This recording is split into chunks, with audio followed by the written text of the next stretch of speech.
Well, there you go. I made it over to Lowe's and got a couple belts and a couple of disc sanding. You know, I had them things on there. I figured out 15 years I had that belt on there. Okay, so what I've done so far is I soldered washers on top and bottom of that rod. So this is not coming off. And I was debating whether to bush this push rod or not. I just don't think so. I soldered a washer on the push rod here. I don't feel that it's necessary. Not for this. It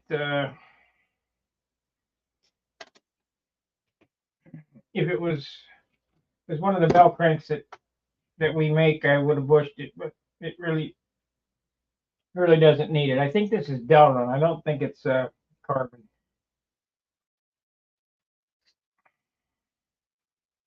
So I want to get this shit. Get this solder cleaned up here on the inside. The push rod sits down in there a little better.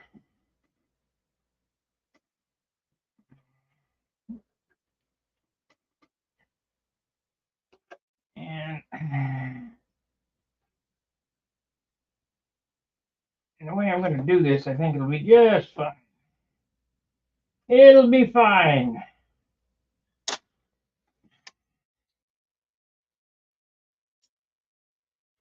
I'm not going to solder this on.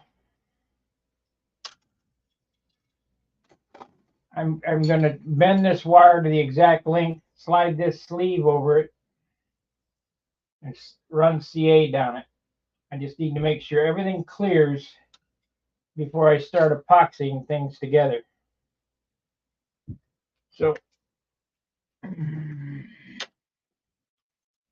So we will switch the camera. Oh, there we go. Let's zoom in on this so you guys can see a little better. Okay.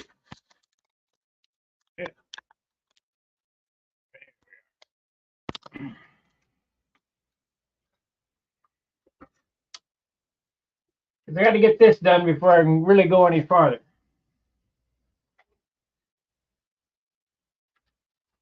Lines are wrapped. We're ready to go. It's a good thing that I checked this because I'm soldering them washers on. Oh, there it is.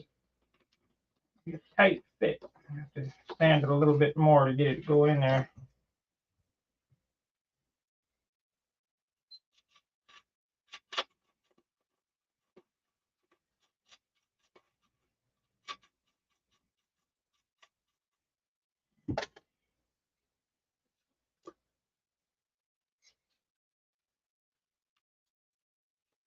A good tight fit, but not so. There it is. Okay, that's perfect. Okay, now I need to see, will this push rod work like this? Get in there.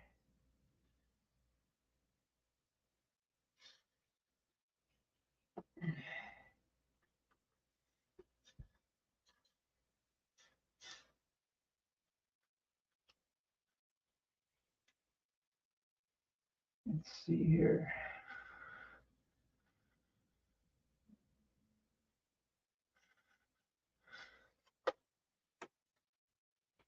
Yeah, it does. Just a little tight. We're going to have to put a bend on that right there. Either that or, yeah, we'll put a slight bend on this. Clear that spar. I do mean slight.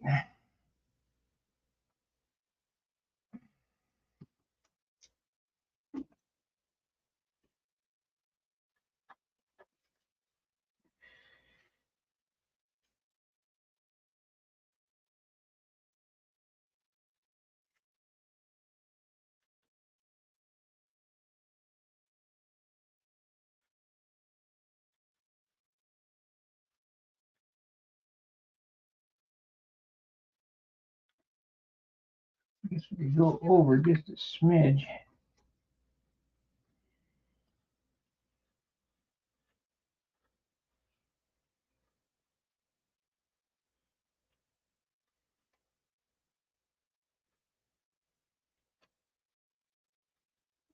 Yeah, it'll be fine.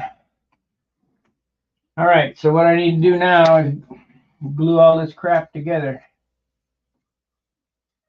I got one chance to get it in there. If we use 5-minute epoxy, so on and so forth. I'll be able to solder that push rod wire on after I get the push rod made. Get that in, and then cut a rib and get it glued on.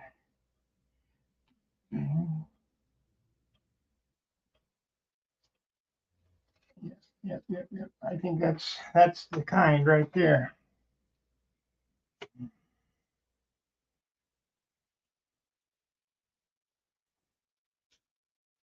You guys got any questions on my bell crank mounting system?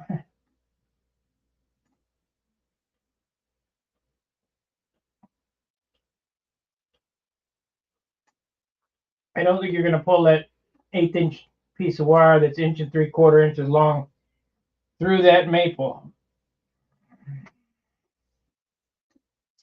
That's glued to the fuselage and glued to the spar. So we need to do what here to make this work? Take this out. Need an acid brush. Because we're going to have to really hump it. So we got epoxy. We got one shot.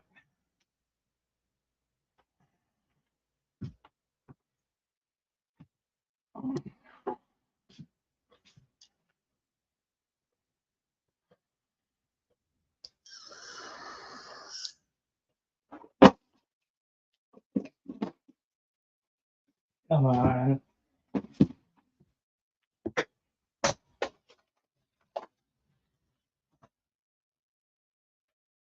Let's see, we'll put this up here. Yeah, well.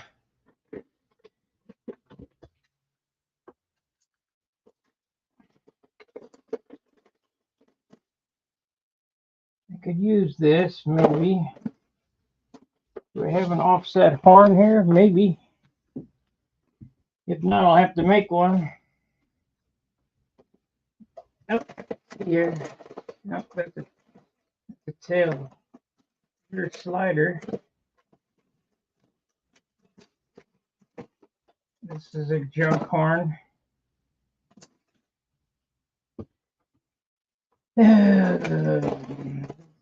One slider. That's tail. The slider. Horn. It's really not what I need. Let's see what the height is on that.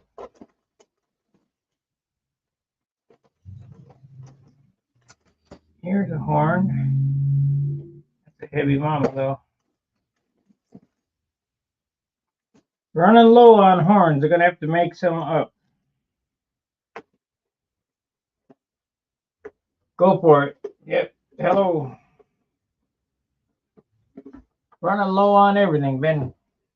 Been making shit as I go.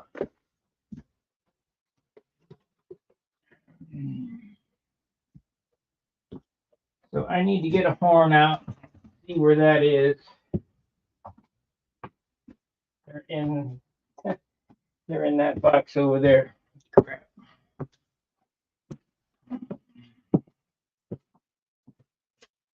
Crapola.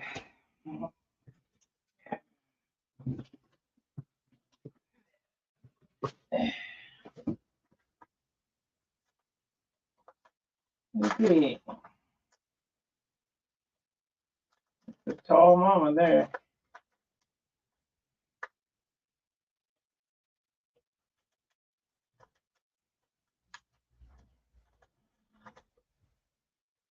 Okay, got that.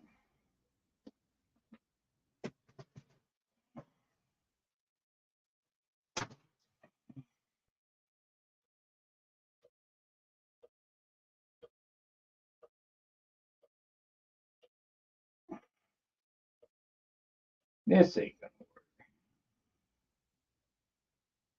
gonna have to drill.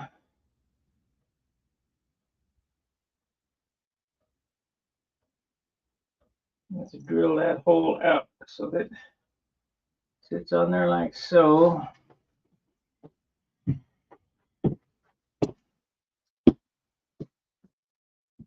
Okay.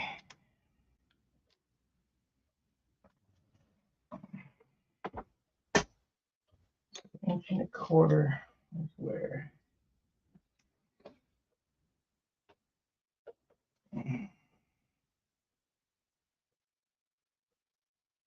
Okay, you gotta cut that top hole off. So it goes in that one, and then this one should be 3/4. Yep. Second, 3/4. So I gotta cut that top hole off. And drill that out.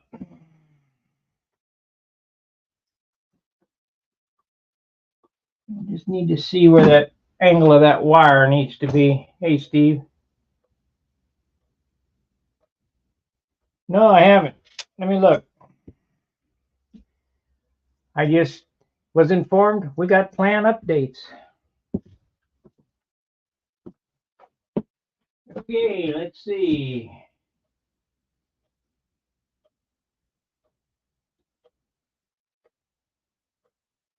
Scribbles. I did that one already. Steve Berry, hopefully. All right, let's look. Open.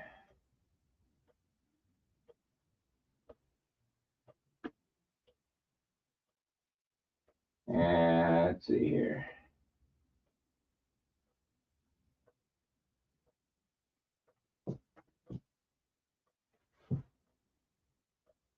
I guess that'll work on the landing gear. Let's see. Ooh, that looks better. Let's see. That looks better. Yep, yep, yep. So far, so good. Yeah. Yeah, that looks way better on the fuselage. Yep. Let's see here.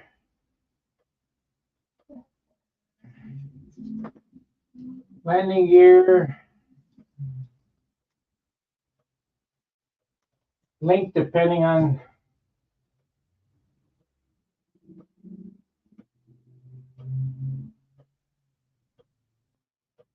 there is one change, Steve, that needs to be made.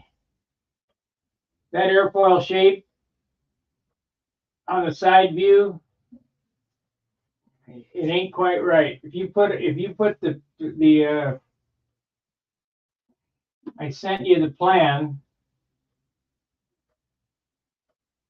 If you put the leading edge is too pointy, and I mean it would work, but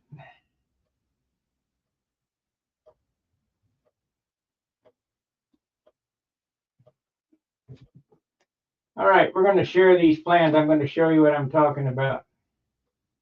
Let's open this one. Open, might be able to see better. Okay. So let's, we're going here. We want to share a screen. I don't know how we can do that, but we'll try. Oh, that's not it.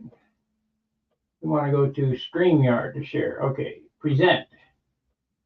Present a share screen. Okay. And window. Here we go. Share. Can you guys see that? No, you can't. Here we go. Add to stage. There we go. All right. So now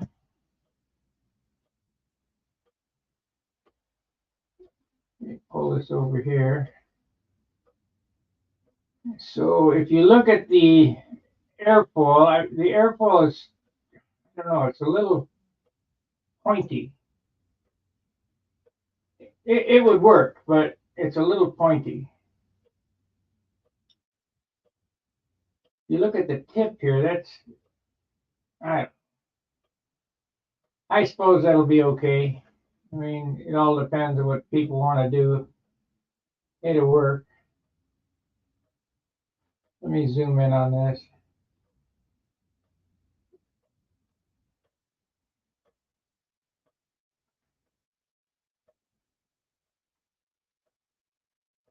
I mean, it really looks good. It's a really nice set of plans.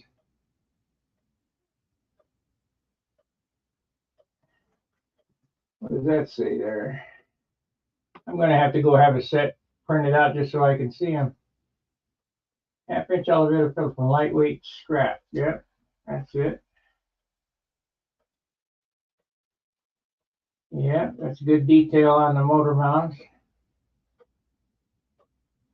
Did you show motor mount pads in the thing? Because we use aluminum pads on it. Of course, that's up to the builder too.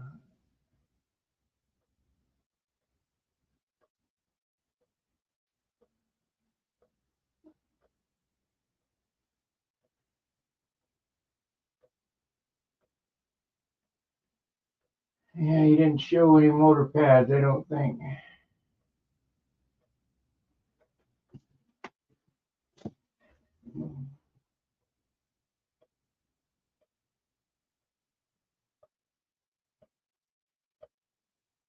Yeah. No, you got them sitting right on the engine bearers.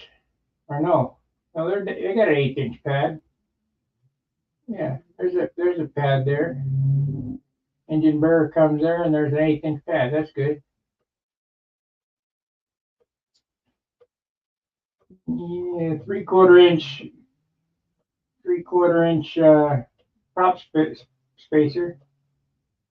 Exhaust adjust. That ain't right either, but that'll work. I mean, they could figure it out. Center line of engine exhaust adjust inboard fuselage side as needed. Yeah, okay, that's good.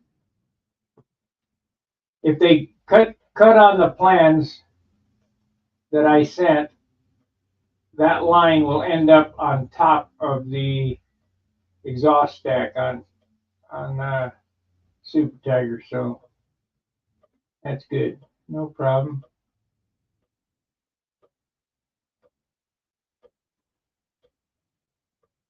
Furnace edge for smoothness. Yeah, furnace edge for smoothness. Yeah. Make up a light ply hard balsa or basswood. Yeah, or whatever you got. 3/8. That's correct. Yeah. Blah, blah, blah. Yeah, anybody with any skill should be able to build my airplane from this set of plans.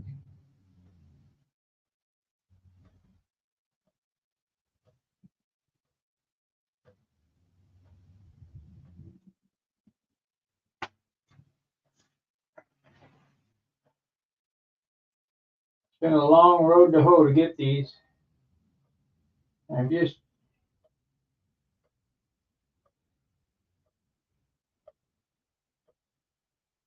yeah.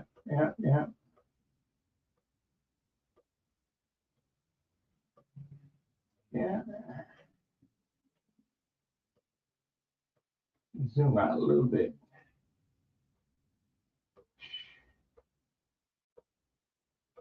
It's not really, doesn't really have a nice smooth bend there.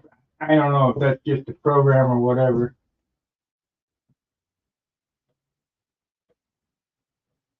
This area here kind of concerns me. It's just not very flowing. It needs to come forward. I don't know. You can revise it if you want. If not, they can figure it out.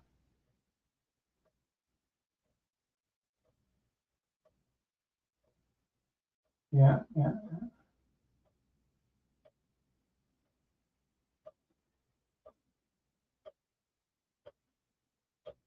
We're not building a watch. Oh, let's see. Did you fix that? Yes, you did. I want you to notice, guys, if you're going to build this airplane, the hinges for the horn go backwards. They sit in a small block that's glued between the fuselage sides, because you cannot get these hinges to go into the wing, so you have to do them backwards and glue that block in to hold them. But they'll still be lined up 3/16 off the trailing edge. 1/2 by 3/8 mount material, bell crank mount, upper and lower. Sure, vertically, horizontally. Yeah, 4-inch bell crank. We were working on this landing gear scenario. I do the landing gear like the Bob Hunt plate gear, 3/4 by 1/2 leading edge. Yeah.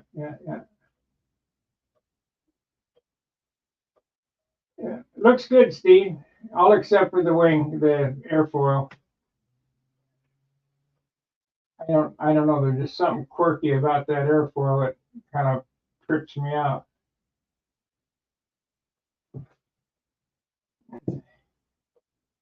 This, I mean, it should have a little more up here and then a rounder. It's a rounder leading edge, but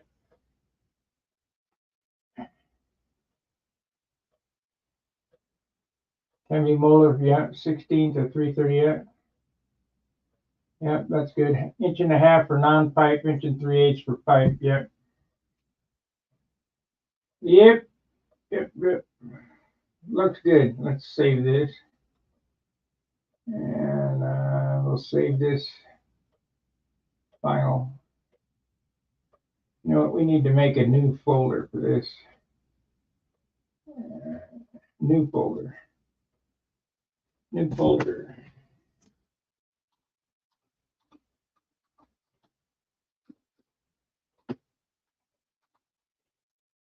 There we go.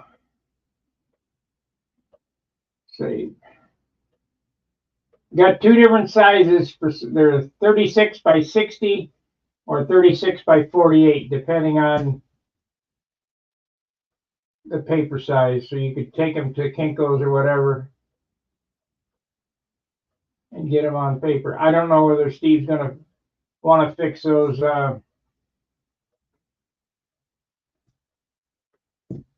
Okay.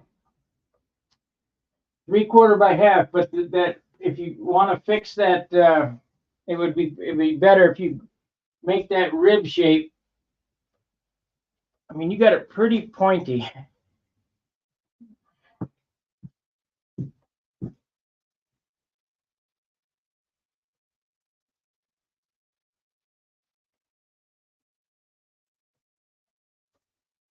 It's not quite as pointy as what you got shown, but anybody that's building it, you know, I don't know, unless you're really following everything exactly to the letter.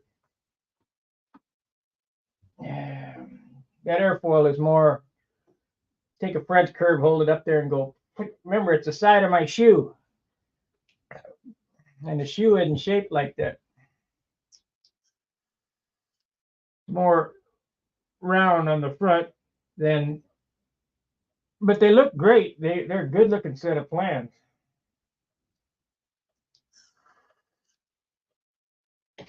I could build my airplane from that set of plans. Of course, I don't need a set of plans, but I could build it from that set of plans.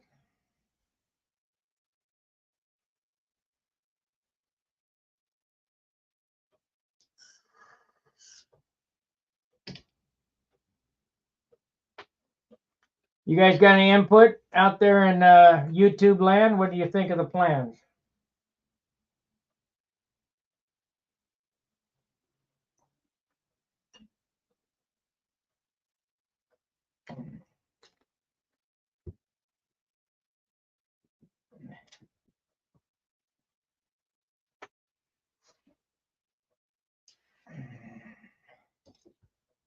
Okay, we're going to lock this up. 1 1/4 is where I got to make sure that that's in the center. 1 1/4, and that's right straight up, so it's got to go right there.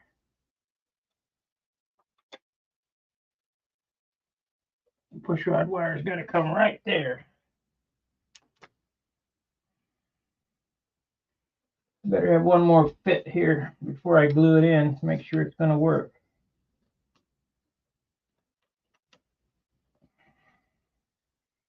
Have another fit.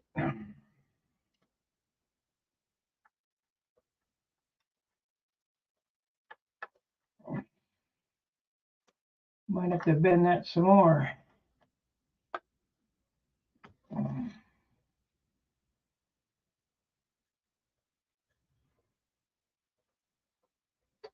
Yep, it'll work right like that. That'll work.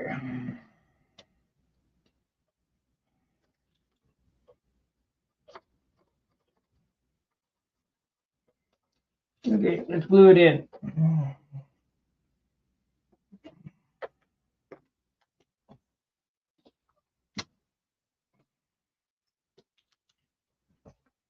These are my horns. You just don't know it yet.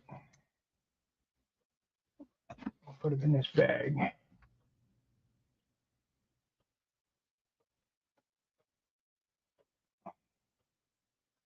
I don't know what happened to the translation on that airfoil.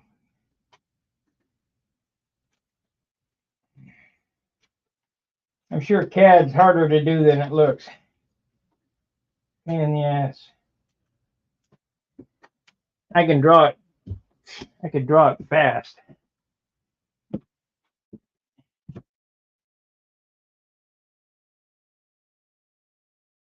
Oh yeah.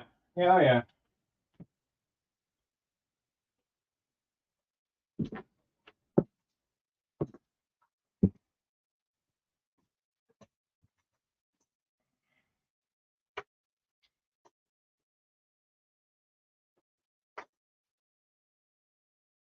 I have to talk to my guy to see about writing a script to upload those to the server so that when you buy them that you can download them. The only thing I'm afraid of is for those plans bought once and spread around the internet. You know, one guy buys it and 50 guys build it, which I kind of doubt. But so I'm thinking maybe buy, you know, if you PayPal the money, then I can email the PDFs to you.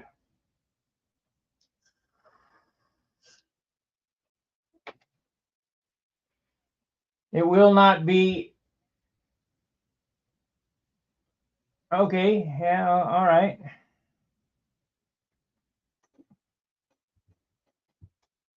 It will not be a sheet.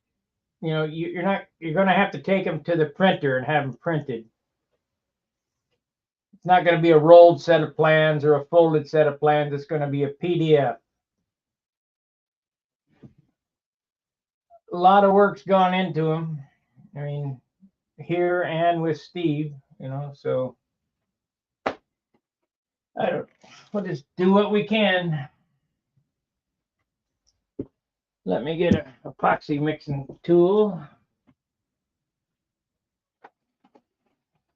And my old lady pick up some more popsicle sticks. Got sticks right here.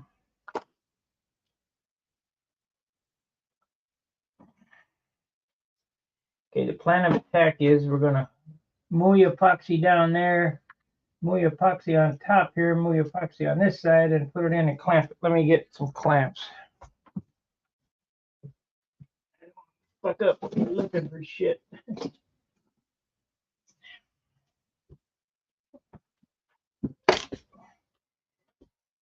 You got it. Hey, great, Fun Master, new member. Yay, we got a new member. You guys got to talk real nice to Steve and see if he'll see if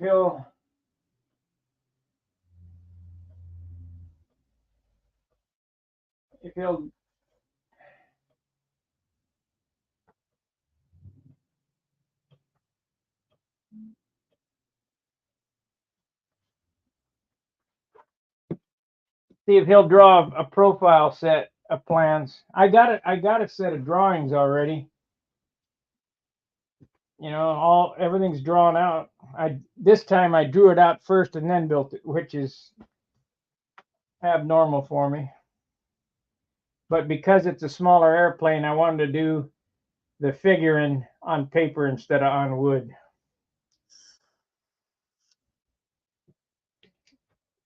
But normally I just build as I go. Ooh. Build as you go. Okay, let me get a brush here. Hobo freight brush. I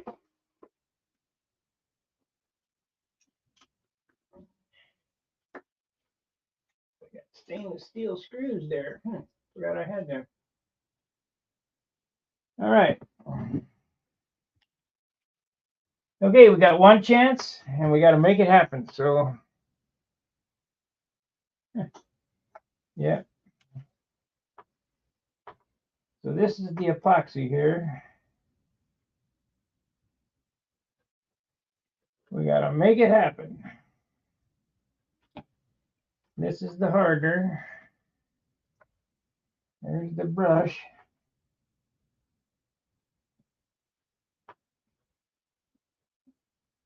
And if you talk to Steve real nice, maybe he'll make us a set of profile plans. Everybody seems to want to build a profile first. I think it's easier. I don't, but you know, it is less parts. But there's some complicated shit in this.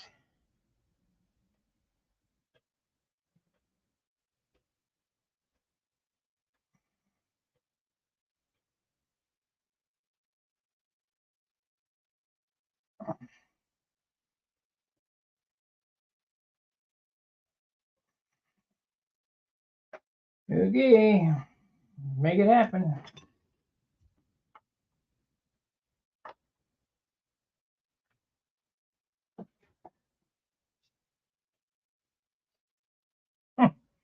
Get my shirt right in the epoxy. Very good.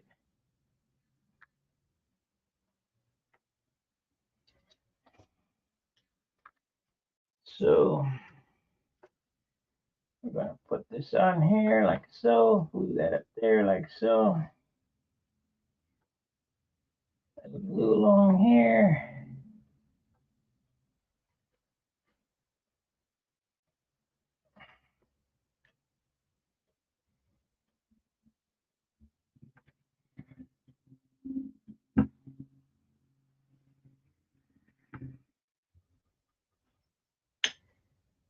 Okay, get in there. Don't give me any shit. Come on, get in there.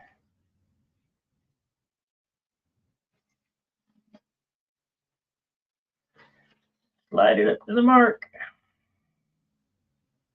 Sit right there. Now,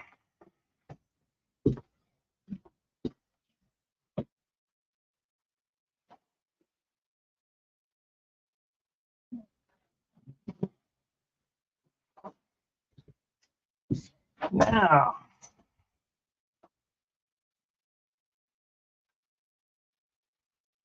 Shit, I'm not gonna be able to get on that. I'm gonna have to hold it.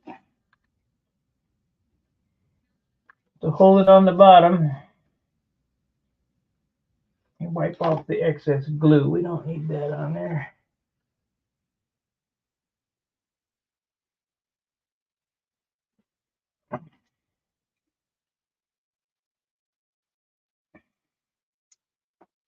Okay, I gotta hold this now. Let's see, are we okay? Yeah.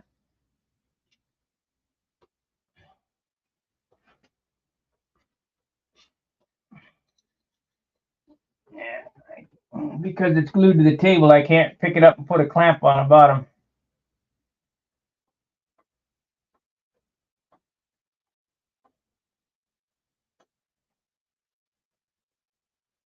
Oh yeah.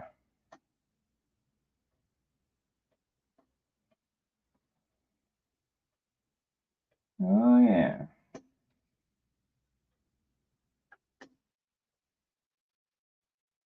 Now, when I glue the top rib on, I will make it fit to the spar and fit to that block and epoxy all that together. So it'll be white glued and epoxy. I mean, there's going to be some, that thing is never coming out.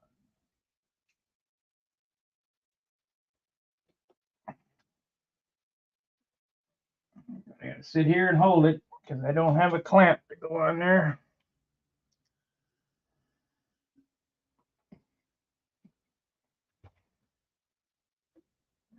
We don't need no stinking mistakes.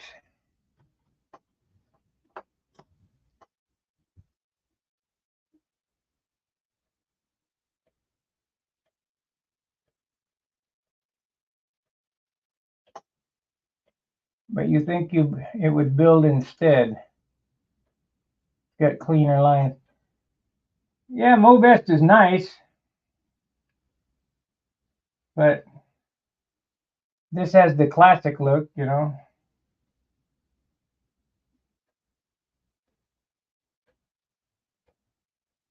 I am 100% sure that this is going to be a hell of an airplane. My bro has a profile drew on cardboard where the motor, the wing, and the horizontal tail fin are all on the same line. Yeah, it's end line. The top of the fuselage is true. I showed him your solution. Oh, okay.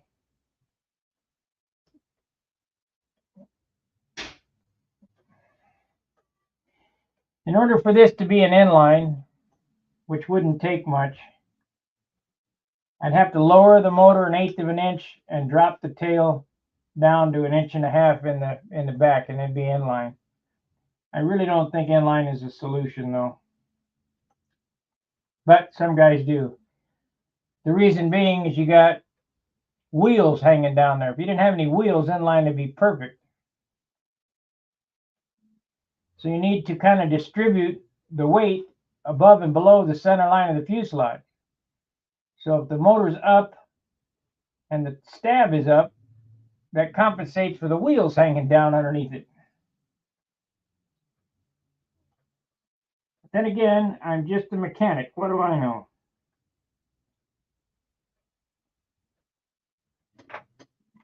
I think we got it. I think that's it.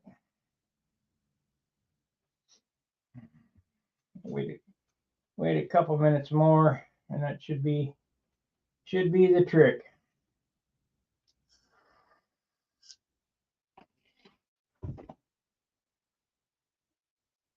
So we got that, and it's on the 3/4. Yep, that should come out right in the center of this push rod.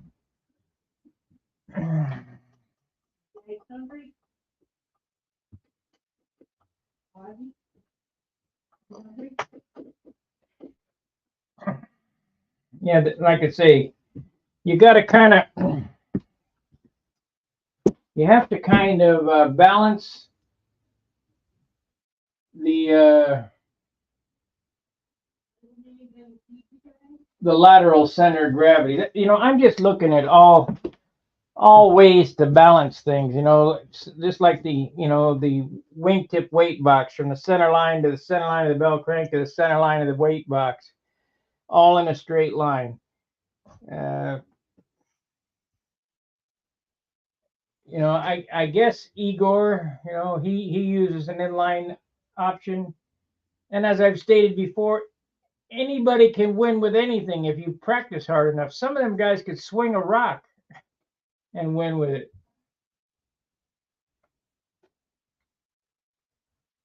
Our airplanes aren't really all that aerodynamic. They're just tethered kites.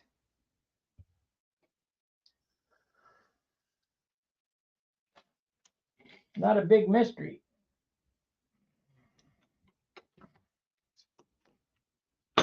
What is this? This is lead outs. Okay, we need to drill a hole over there and get them lead outs strung out so we can start doing ribs.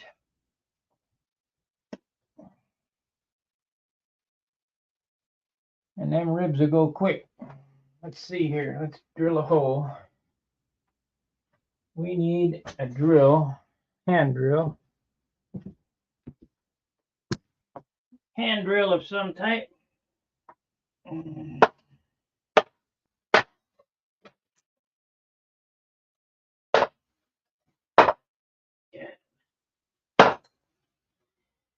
Yeah, it's a 3/32. It'll work.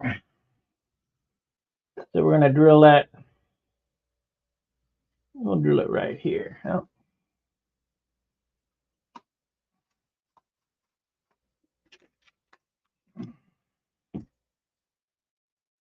We've got to cut a slot in this yet, but I need to get them out of the way. And then right here, make sure this all works correctly.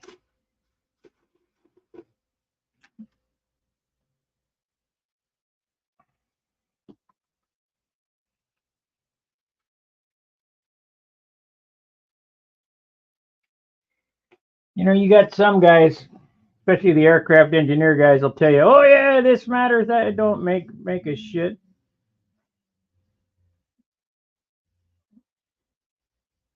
Yep, that's it. That is the right stuff right there. All by eye. That's perfect. That's perfect. Get rid of this.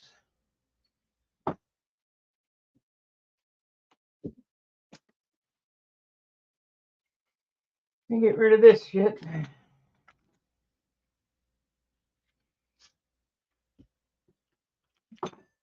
It's the horn I gotta make. We gotta save my push rod. What did I do with the push rod? There it is. Guess we're gonna have to bend that.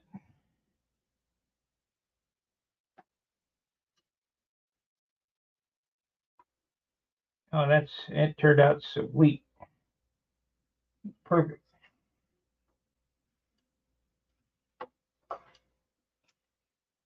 Got a slight bit of rock in it. What is that? Why? Oh, coming up. Yeah, it'll be fine. So that goes there, and we're gonna need to bend that. Wonder if I can run that carbon way up there. Nope. Gonna have to be right there. Okay, let's mark it. We'll mark the bend.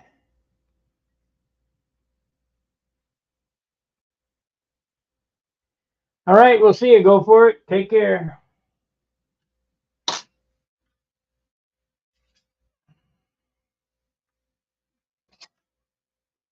I'll be on, and this is Saturday, so these shows run a little longer than normal.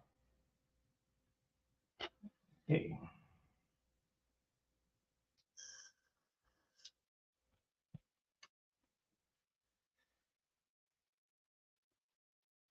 That gets bent right there.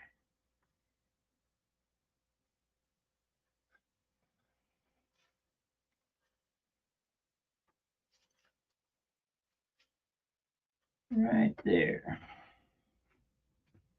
So we need a piece of carbon.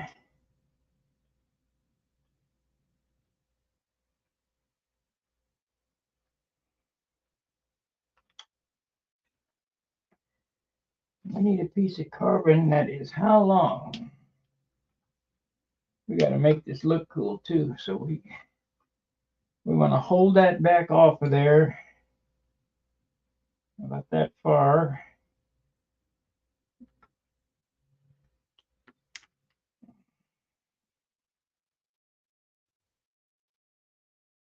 We'll cut it right there.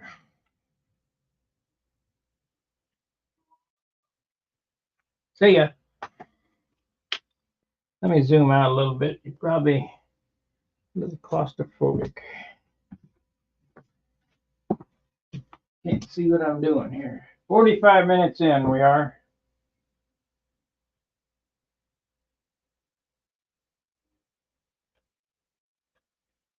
There we go. So I'm taking this carbon tube. It's all about making shit easy. I could make them 3 pieces, but why not just make it 2 pieces and make it simple?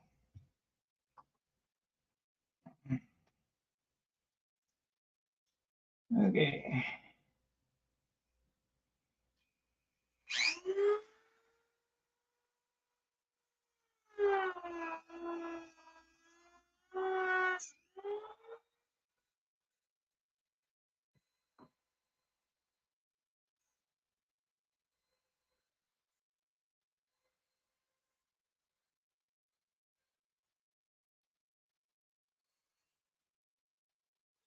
Make it simple.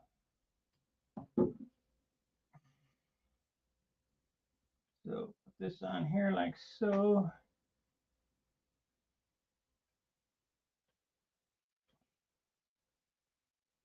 Take a little CA, slip it down in there. Oh, we got this. I don't want to see that. I want to see the other thing.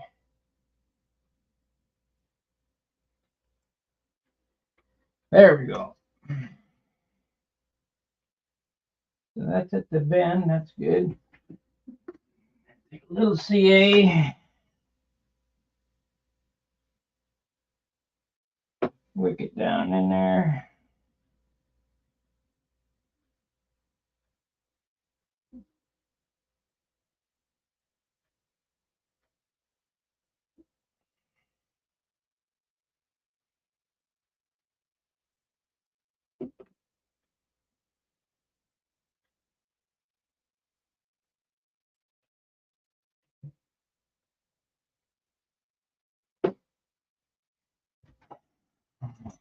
Where is the shit? On my hand. Crap. There it is.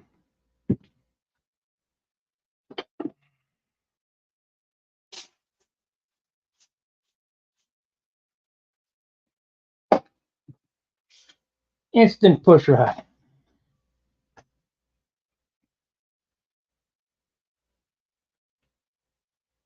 Instant push rod. Okay, I know how long it needs to be. We can't put this in for good until I can cut it off the bench and solder the washer on the bottom of it. But I can bend it and cut it. So Kleins, here we go. Kleins. Do I recommend doing it this way? Not really. It's a little challenging. But if you got strong hands, no problem.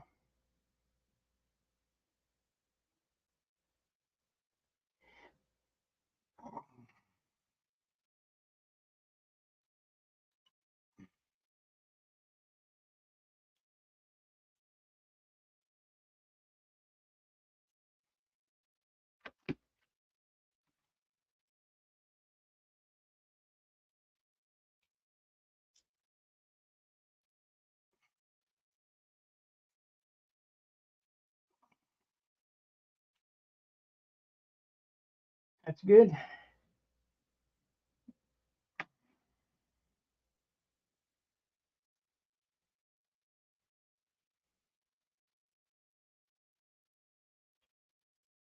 I need to cut this.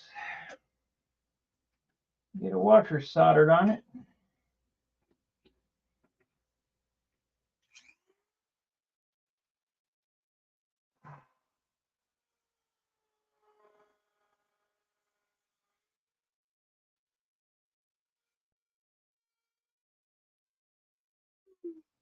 Now I left this tank pretty long, so in case I want to use a wheel collar or whatever, you know, I usually solder washers on there, but you just never know.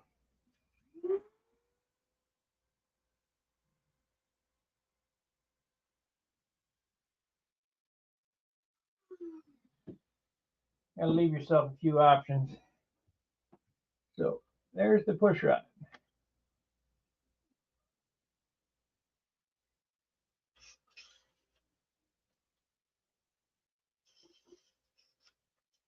That looks right. Nope, down.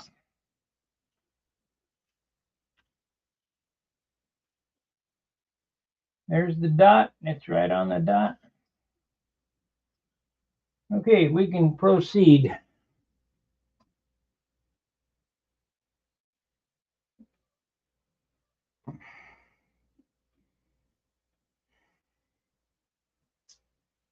I use Stay Bright silver solder. It'll be fine. I use regular silver solder for the horns.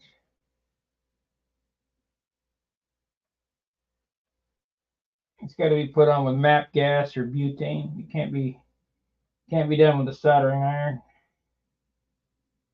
But for holding a push rod in, and not only that, the way the push rod is,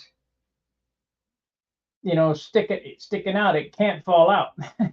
There's just no way for it to fall out. It's up against the fuselage. So even if it didn't have nothing on it, it'd stay on there.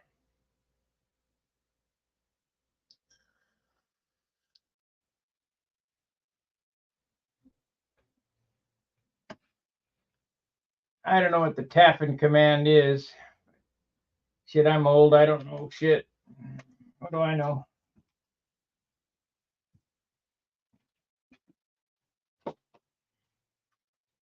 Okay, let's put some ribs in this thing. Let's start buttoned up. Get your done. So the first thing I need to do is cut the tails. I cut the tails on that side. I need to cut the tails on this side. When you're building a beam wing, you end up with the tails of the ribs sticking down more. There's, hell, that thing wasn't even glued in.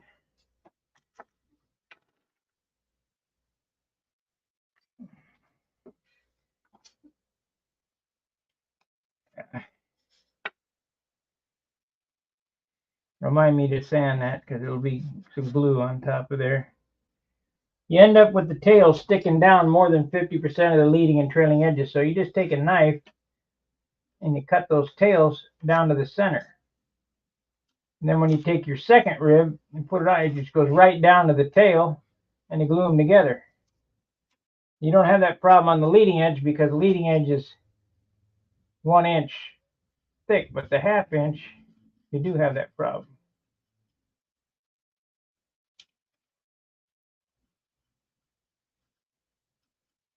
I think we need a new blade. This thing's definitely getting dead. Can you guys see what I'm doing there? I'm cutting the tails. That's what I call it. Let me zoom in.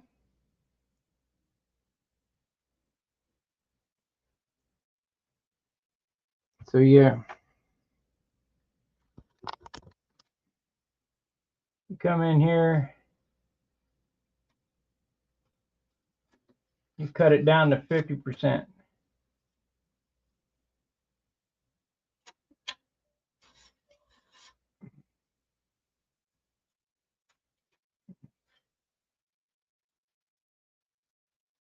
Now Ron, the way he likes to build these, he likes to cut a solid rib and slide it over the spar. I don't believe it's, I mean, yeah, it's probably more aerodynamically correct and all that, but there's just not no need for it.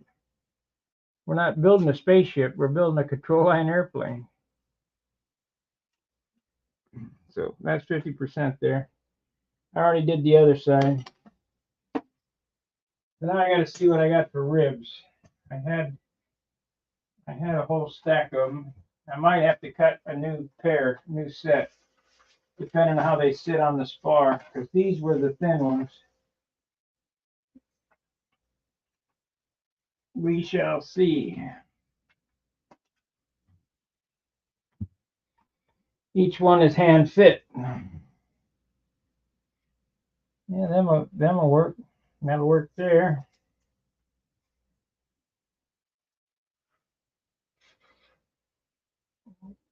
Looks like that's going to work there. Okay, so far so good.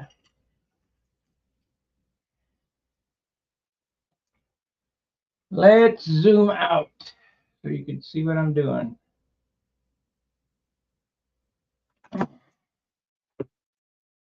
Alrighty.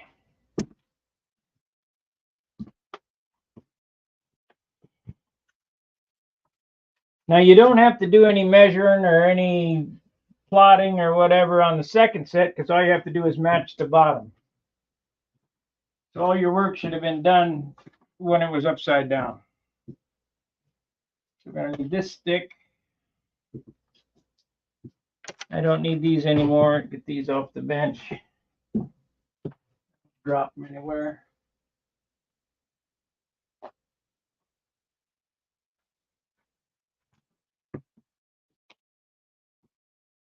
Okay, let's see what happens.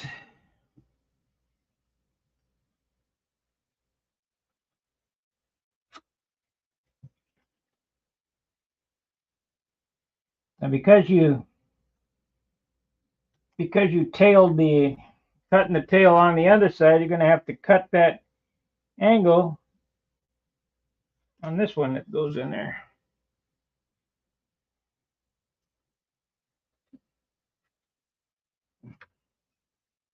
And that's perfect.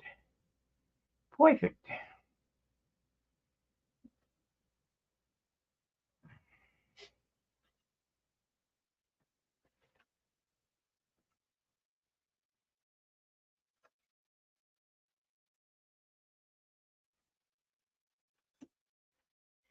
Yep, we need a new blade. This thing is not cutting, it's just scratching.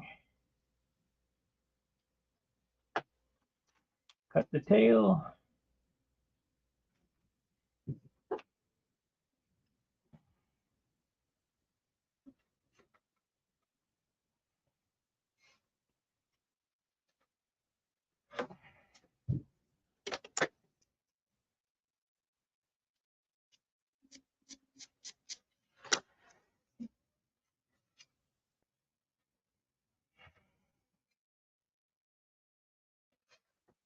Yeah, I don't like it.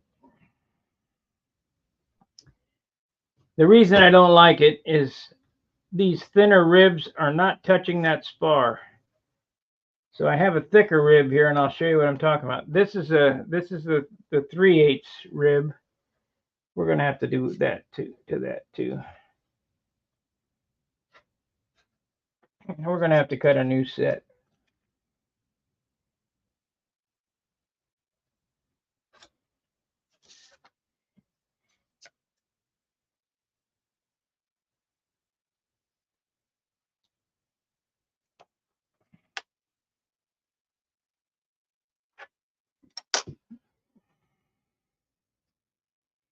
Now it won't go down in there because it's in the way of the spar. So what you got to do is notch the spar so it's down in there, and when you hit it with glue, it's locked in. So there you go. Get a pen here.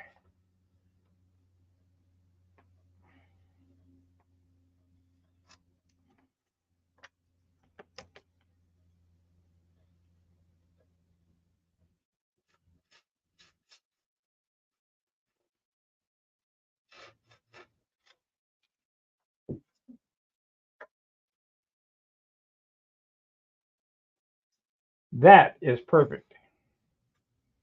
So we're going to have to cut a new set of ribs. These are too thin. We're going to have to cut them at 3/8 so that they sit down in there perfect. Do I have another thick one here? Yep, right here.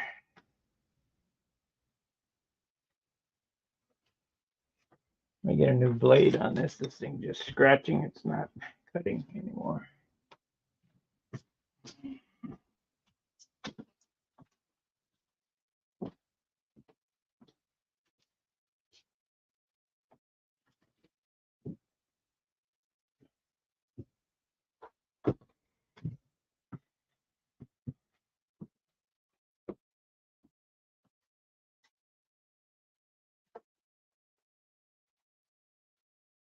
For you guys who have never seen a beam wing airplane or built a beam wing airplane, And the guys that know what a beam wing airplane, there is nothing prettier than a well rubbed out beam wing airplane sitting in the sunlight. It's like a diamond, all the facets in it.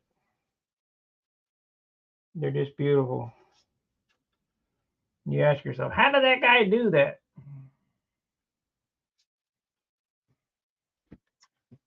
I think I told this story when I was younger. A guy named Victor Cunningham was our pettit rep for the hobby shop, and he flew free flight. Well, I think he's the designer of the Galaxy, or I don't know, something like that. You have to look it up. Anyway, he did an egg crate wing. Boy, them were cool. Way too much work for a stunt model, but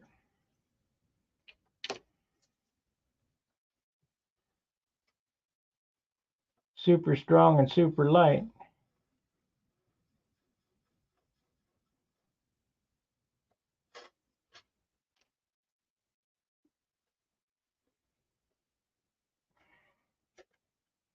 Oh, we got to cut more off the tail.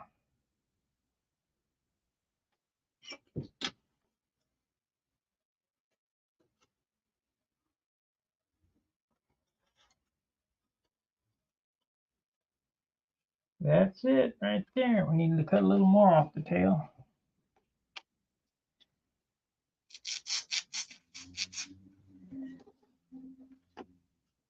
Yep, that'll work.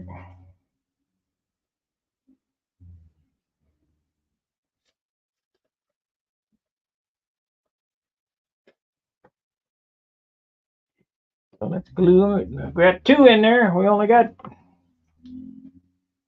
32. We only got 30 more to go.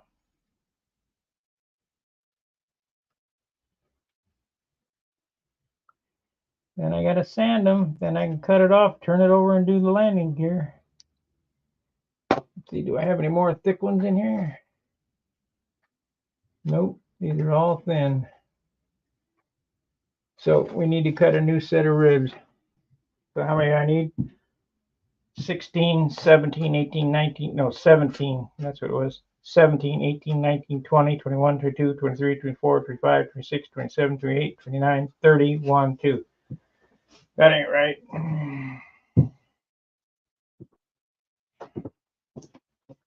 That ain't right. 1, 2, 3, 4, 5, 6, 7, 8, 9, 10, 11, 12, 13, 14, 15, 16.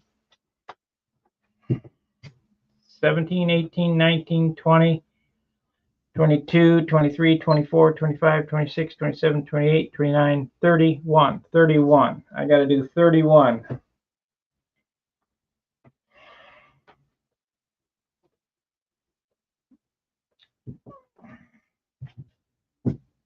Nelson, thank you very much. I don't know what country that's from, but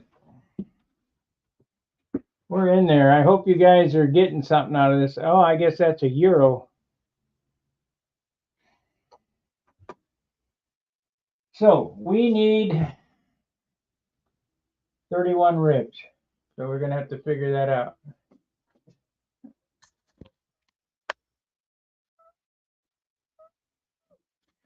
Yeah, I try to keep mine tidy too, but you know,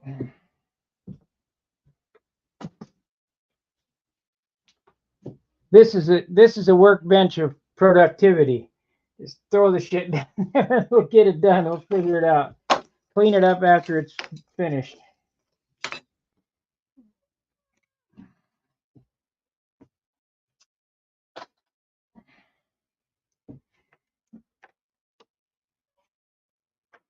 Let's see, get that. We don't need this right now. We can take this off the bench.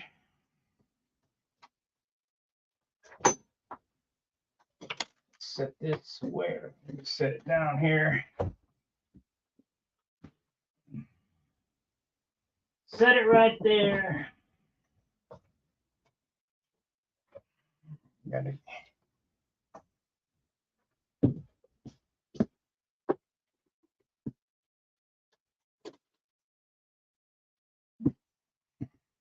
time I get this shit cleaned up, we'll be done.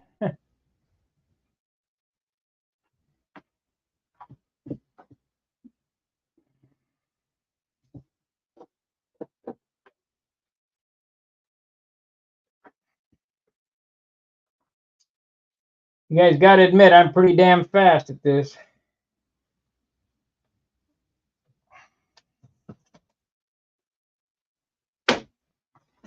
$5 days is what we got here. First piece of wood cut. I bet I could do this in 11 days. Get it in the air. Back in my day. I don't know about now, but we're not on any big time crunch or rush. I don't have a contest to go to. And I need to sell some of my airplanes, so I got some room to build this stuff.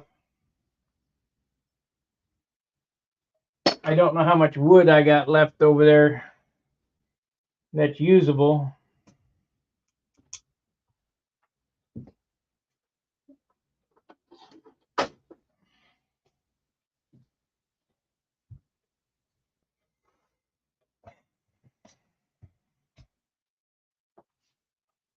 So where is that rib slicing jig?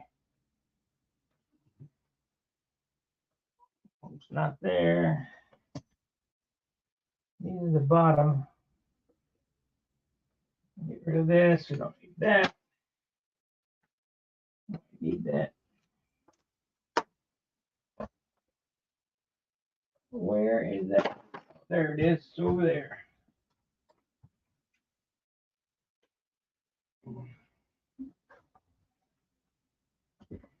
Yeah, this is the same airfoil as the full-size VIPER.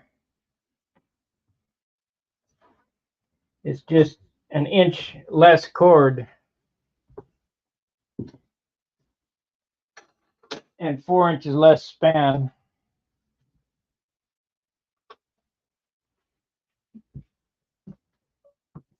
And 2 inches less length. So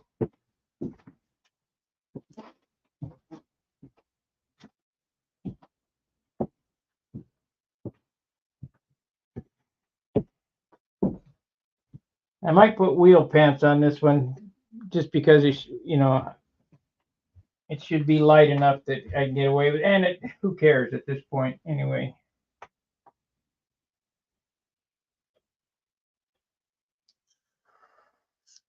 There it is. These go on the bottom. These are bottom.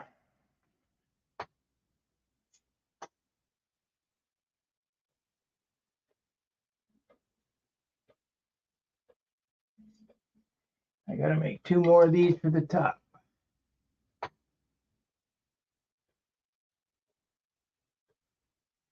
No, I don't allow links.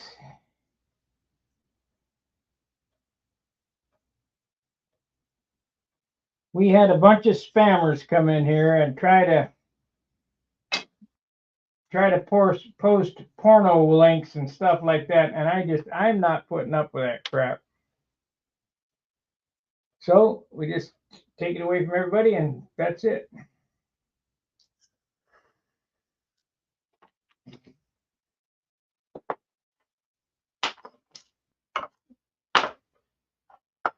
Well, you couldn't ask for any straighter. This thing is super straight. I mean, everything on it is super square.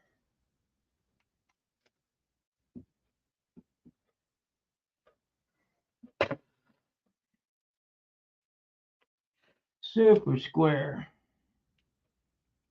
Can't complain about that. So I need to cut, what did I say, 31. So we get, I'm going to need 2 sheets. 2 sheets. Let's use the lightest I got. The wrong size. It's a 20, 20, 19, 19. There we go.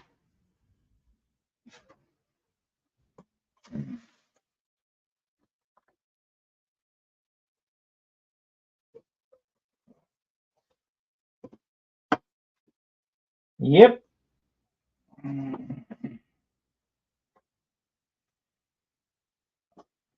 I got certain words that are blocked.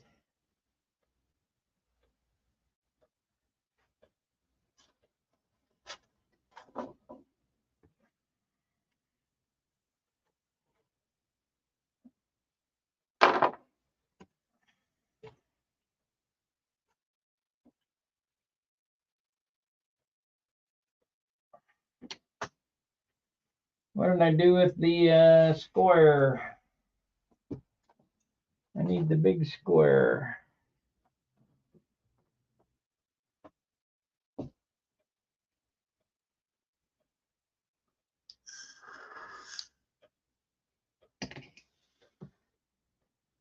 Oh, there it is. Now we need a saw. Square saw.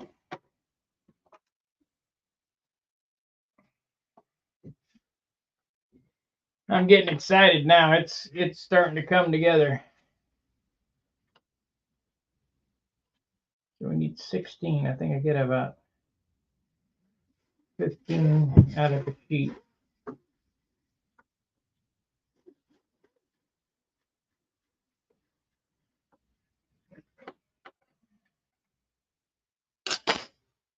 Five, 10, 15. Yep.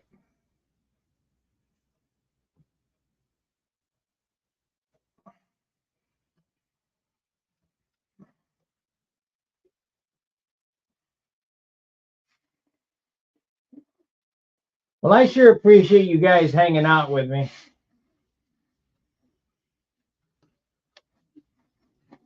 I mean,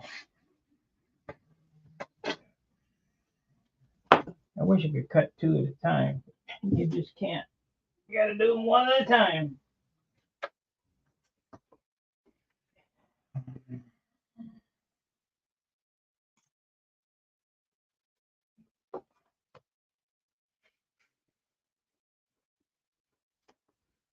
You punk. Yeah, maybe cut that off. I need to go out and get my back saw out of the garage. This thing's dull as hell. If I put that over on this side, we'll cut that off. That's good.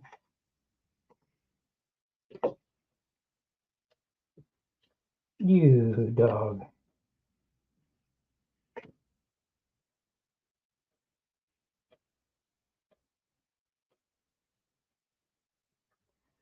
Nice.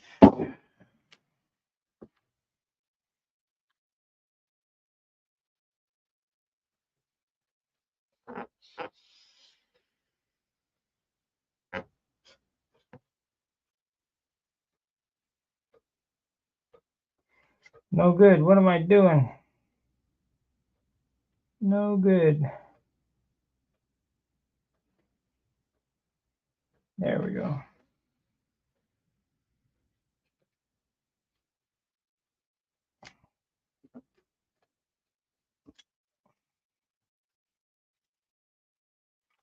I need to loosen that up in there so it goes a little easy. It goes a little easier.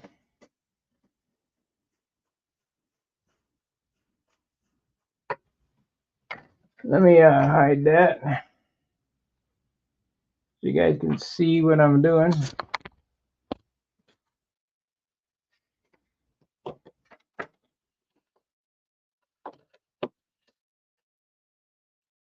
This rib slicing jig is outlined in the plans too.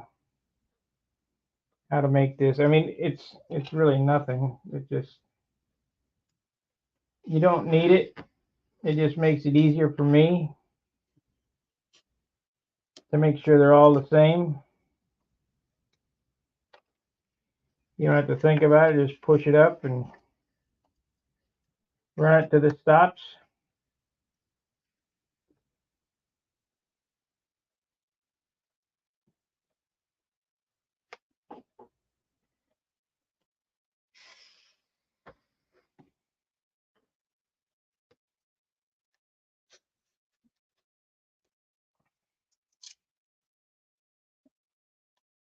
what I would do if I was going to make one of these, you know, I can make one out of anything and not worry about it. But if I was going to make one to last, I would make this board and cover it with Formica, something that you, or phenolic, something that you can't cut. Because what ends up happening is you know, all these cutting going on. This is white pine. You put a groove in it, and the blade wants to follow the groove instead of following the pattern.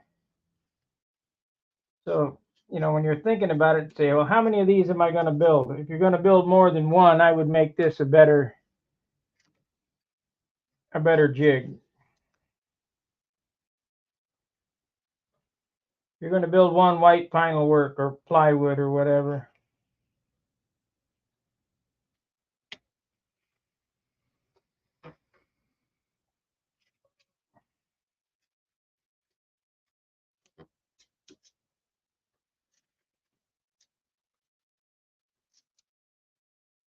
That's 4, so we get 5, 6 out of them. So that'll work.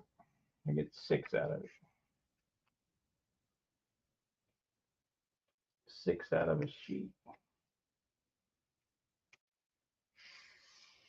Probably could have got 7 if I'd have cut that first one closer.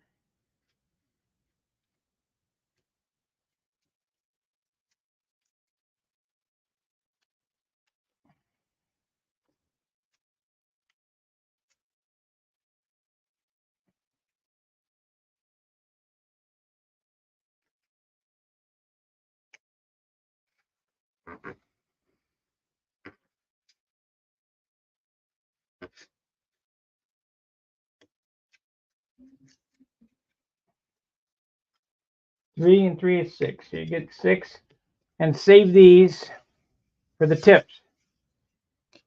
These extra scraps.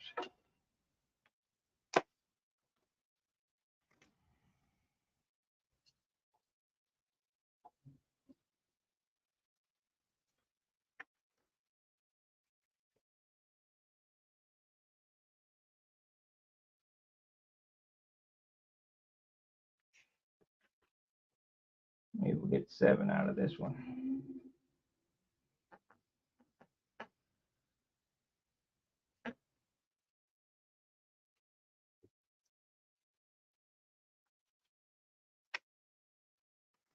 You look right here, you can see what I'm talking about. You see that, those lines that are getting cut into that?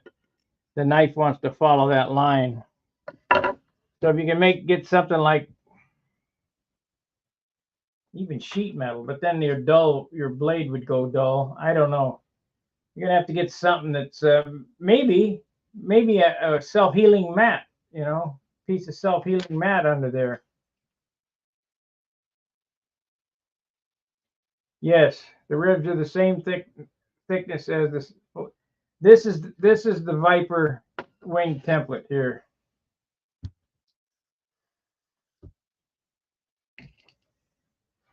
The same wing, only less cord. Same airfoil. This is my shoe airfoil.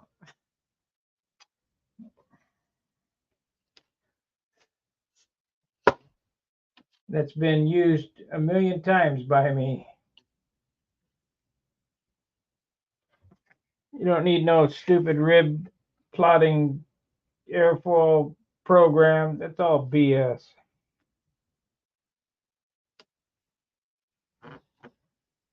When I was a kid, we flew diamond airfoils, polywog airfoils. I mean, they all work. And you can't tell the difference between them. There's no way.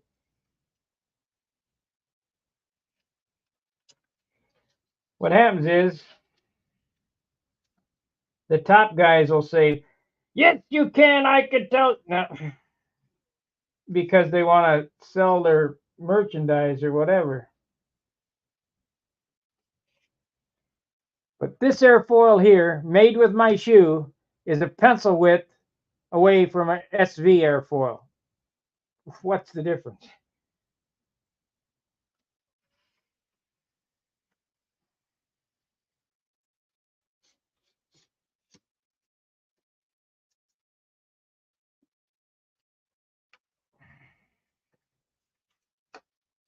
And probably if I looked at it, we could do that. I could put this up to a nobler, and I bet it's a pencil width of a nobler. Let's try that. I'll go get the nobler plans here.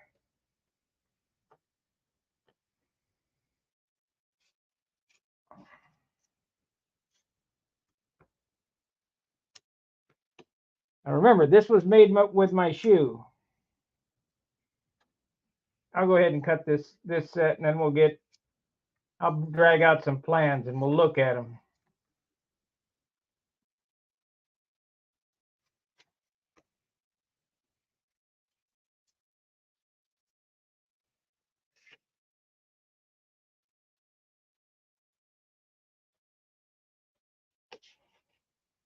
Of course, when I say it's made with my, you just can't put your shoe down and trace around it and expect it to be close. You got to do some measuring. Yes, I'm going to round the fuselage. It's going to be streamlined.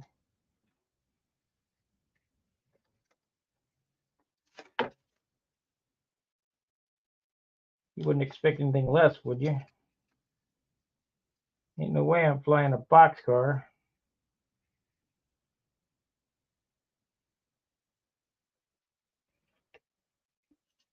Basically, when I say I use my shoe, which I do, I'm using the shoe as a French curve. That's all, because I don't have a French curve. Well, I might.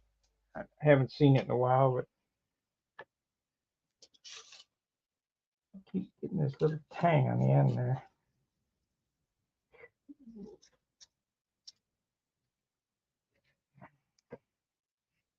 But there is some measuring that needs to go into this. Making of a rib. And I've showed it a dozen times on this channel how to make a rib that works.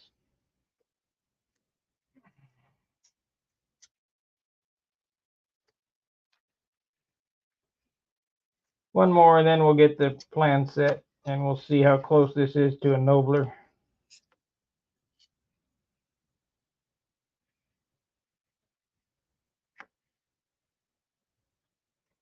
The winningest stunt model in history.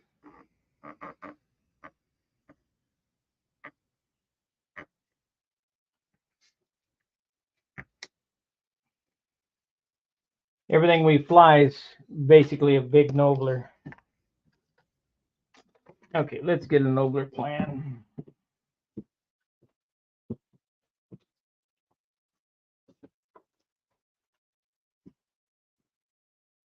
Okay, where are you?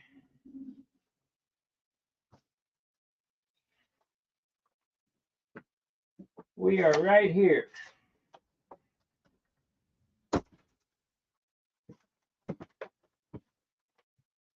See what I got here. I got, these are shoestring instructions. What is this?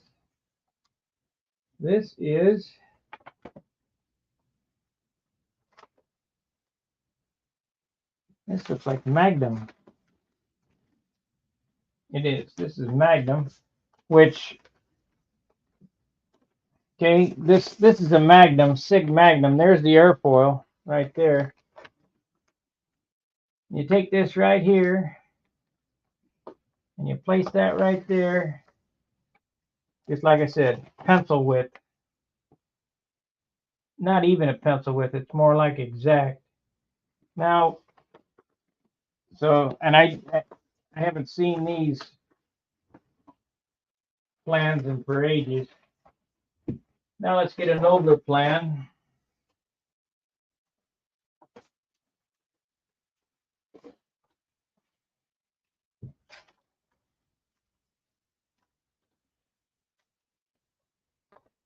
And I did build an airplane from this creaked up set of plans. That white one.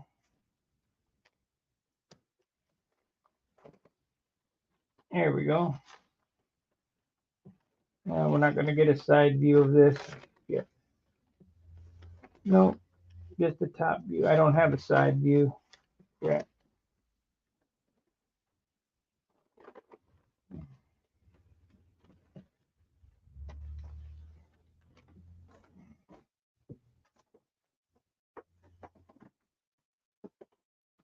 There's a nobler tail. I don't have a profile. Let me look in my plan sheet again for another airplane. So we've shown that this airfoil of mine is very close to a Magnum within a pencil width. I wonder if I got an SV. I'm just showing you to prove my point. Oh, this is a wing bangy airfoil, and you gotta use BS. They're all the same.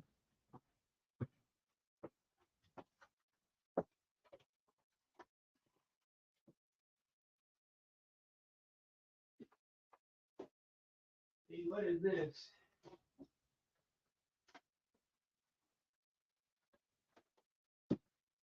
This is some other profile. This is a Pathfinder. I don't want to unwind these, but I'd be willing to bet they're within a pencil line of that. What is this? This is a stiletto. Okay, here we go.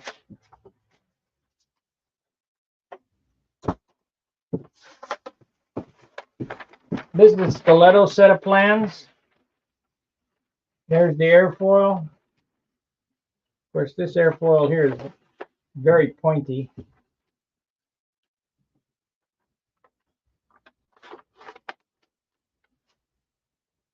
My high point's a little bit farther forward, but it's within a pencil line.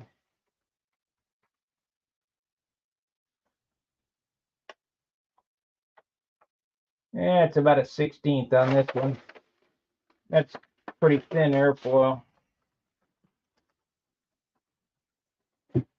But I'll guarantee it's within a pencil line of an SV airfoil. And they use computer CAD.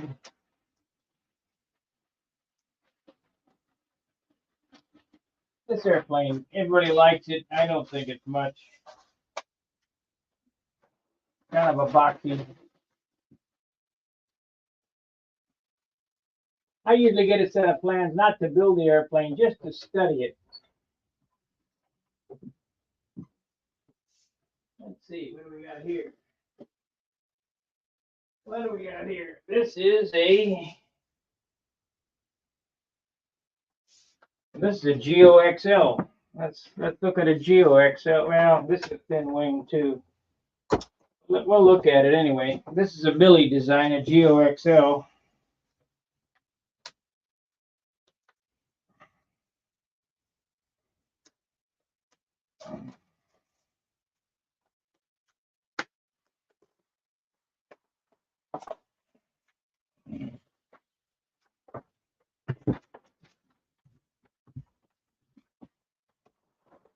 There's his airfoil, and it's probably pretty damn close to this.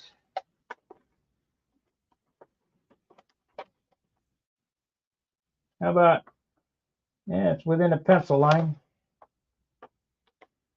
You see that? Let's see if you can see that. Yep, it's within a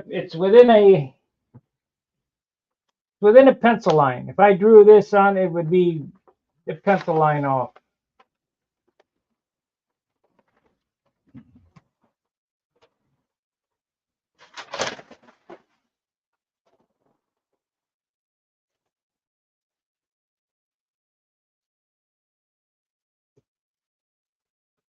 So what am I getting at here by showing you this? I am telling you that you don't need a set of plans. There's the wing root template right there. It's you don't need a set of plans that somebody generated an airfoil with a computer or whatever. If you generate an airfoil with your shoe, it'll be within a pencil line of everybody else.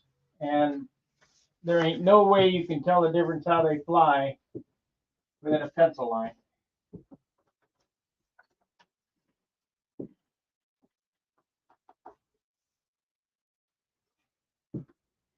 Now, Giske Nobler, all he did was he took a Nobler rib and drew around it, so it's a pencil line thicker. Okay, great. But that's not what made the airplane fly better. The airplane flew better because he made it lighter. Okay, how many we got here? I'm sure guys like Brett Buck will tell you that I'm full of crap, but trust me, I know what I'm talking about. 3,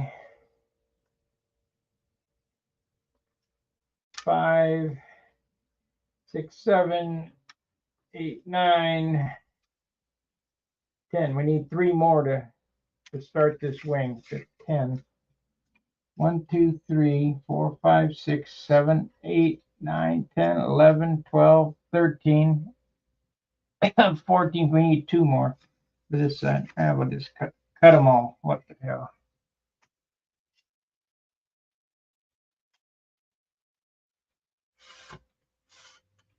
That's all you need. I drew many airplanes on napkins and built them.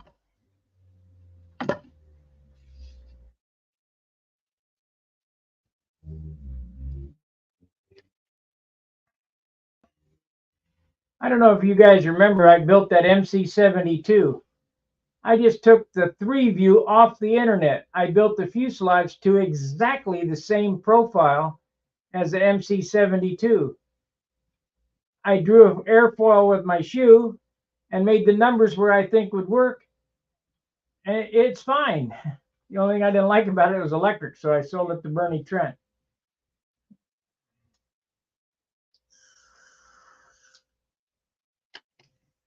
But it was dead on scale, 3 view scale. It was if you looked at it from the side, it was perfect.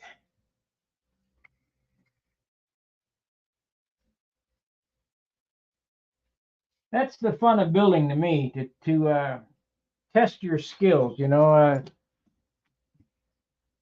Like I've never done one of these profile beam wingers. I'm doing it just to see if I can do it. And we're about done, and I think I can do it.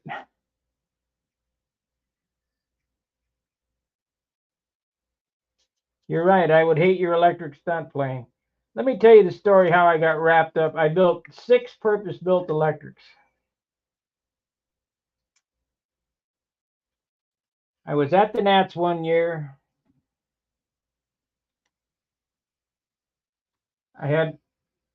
That's when I had my VIPER 8 or 9 or whatever, the 48-ounce VIPER that Wendy shows on video.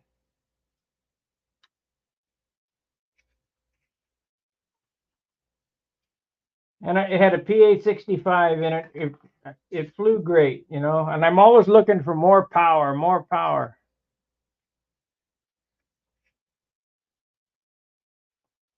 So I flew Jeff Traxler's All-American. Super light airplane. It had so much power, it was ridiculous. It really pulled. I said, man, I gotta swap over. So I took my VIPER home, made the worst mistake of my life, cut the motor mounts out of it, converted it to electric. A lot of torque on them electrics. It jerked that firewall that I put in right out of it. I had no idea it had that much torque.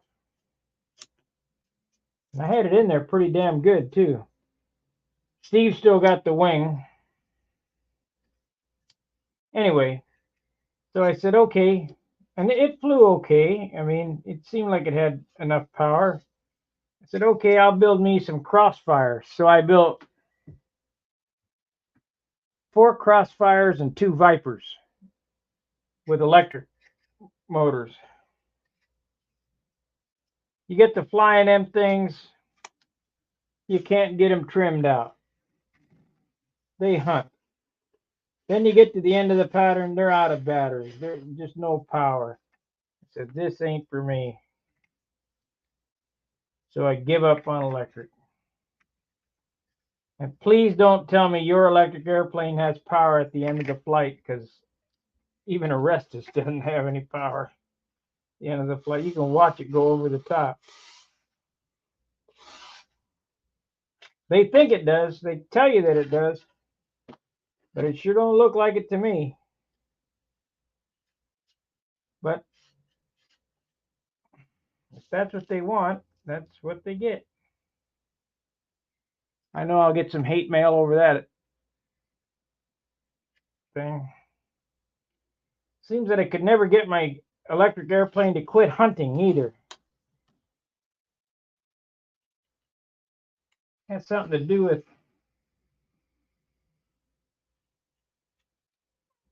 gyroscopic precession of the can spinning in there. You know, you got that weighted can spinning around in there. Another thing guys will say about, like, well, it doesn't change CG. Well, hell, I want it to change CG at the end of the flight. I don't want it as nose heavy for the hourglass and the overhead eights and the 4-leaf clover.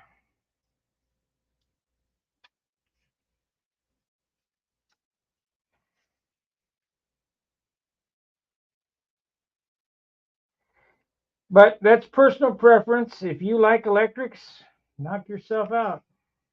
I won't stop you. I can't stop you.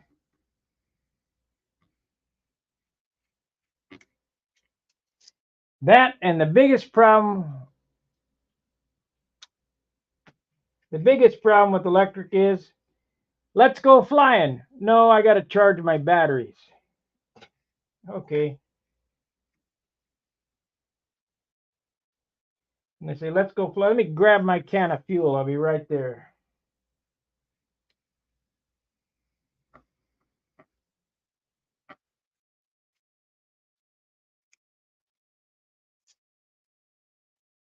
Dan said it best. The only battery I got to charge is 1.5 volts, and I can do that the night before and leave it set for a year. Okay, so how many we got here? We need 31. We got 3, 5, 8, 10, 12, 14, 16, 19, and we need 31. So we need a few more.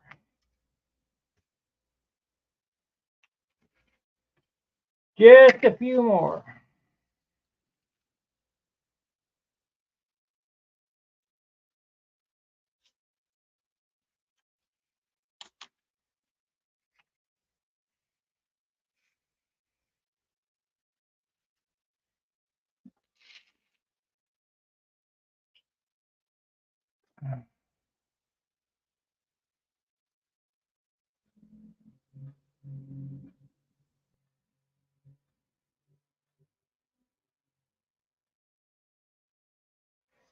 Oh, it don't matter. It don't matter to me if, you know, rung what you brung. I mean,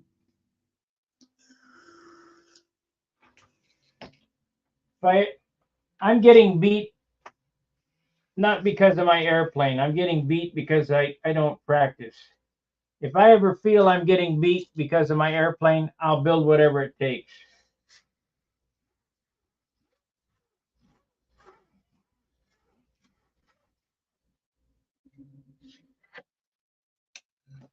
Kind of like drag racing. You rung what you brung.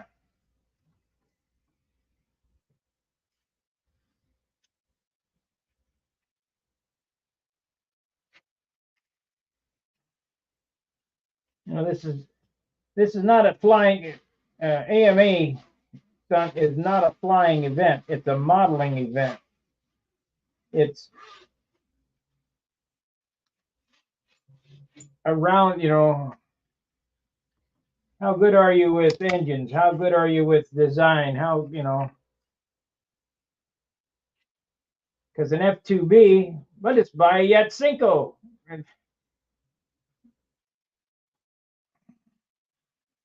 And there is some magic in that Yatsenko.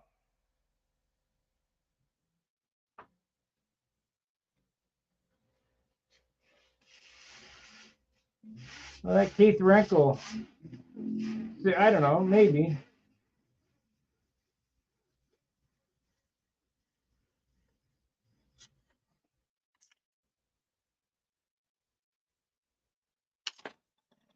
I need a drink.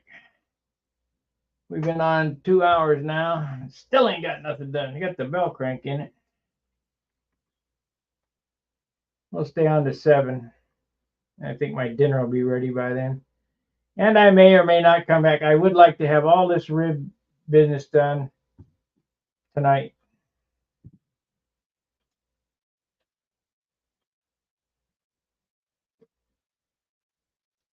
And tomorrow we can button it up, you know, and start doing the odds and ends to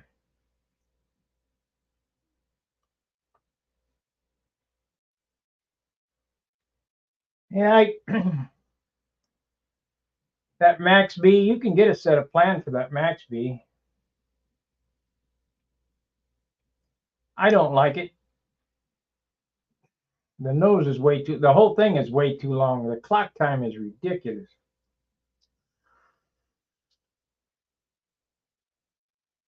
I need to fill this up again. Boy, I'm really going through the juice on this thing today.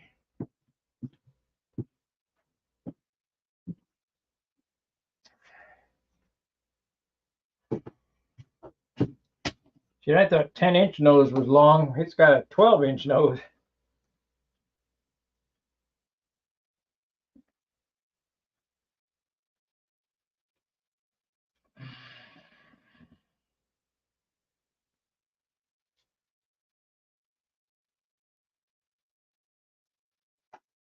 And remember, the nose of the airplane should only be long enough to balance the thing. It shouldn't be any longer than that. So if you got a 12-inch nose, your airplane is too heavy.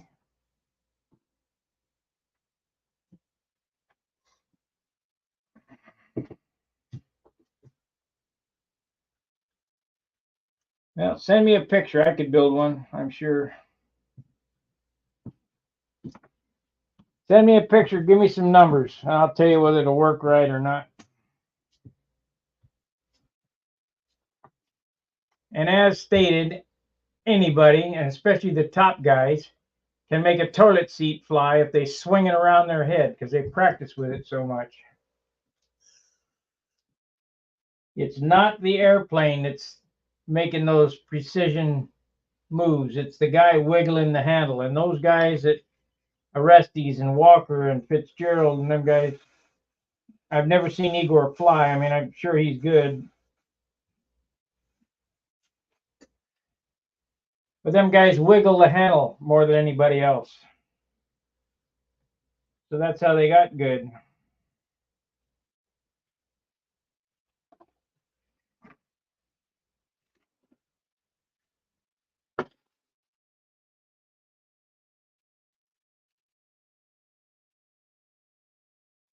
We have a guy years ago right here in town that with a box stock twister could beat you. I said, how in the hell does he do that? Trust me, he could. I don't think so anymore. He doesn't practice like he used to. And doesn't have that airplane anymore either.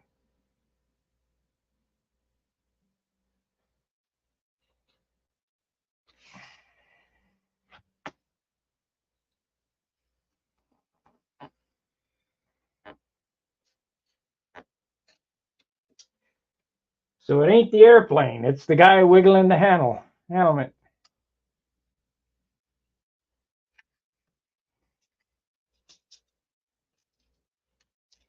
But I am a watcher of airplanes and I can see which ones fly better than others.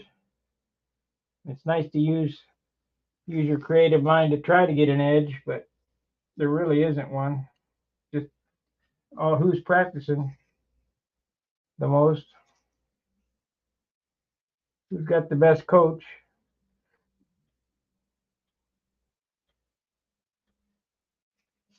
And for you guys that think that my airplanes are the greatest, you need to go to the Nats and look at the first 3 rows of airplanes. They're all of the same caliber as mine. So mine are okay, but Nothing's perfect.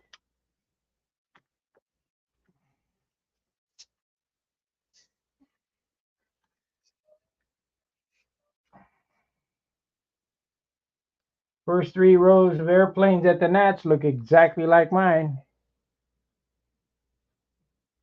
I try to use A grain on everything.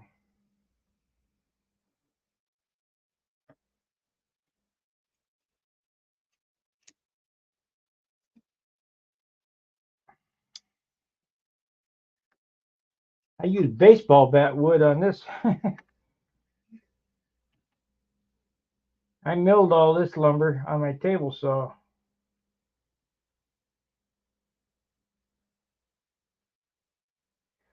Leading and trailing edges on this are 7-pound wood. They're ridiculous. Everything in this airplane 7-pound. That's all I got left.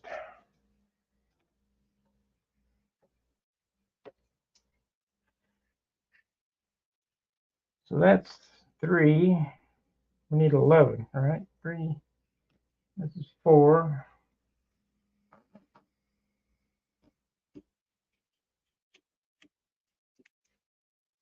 This is 4. This is 5. 6 more. 6 more.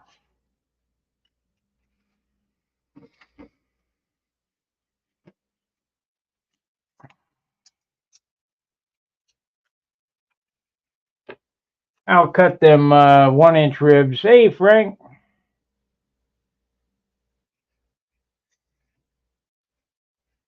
Yeah, I tried to use A grade. You can use whatever you get a hold of. You know, I try to use the lightest stuff I got.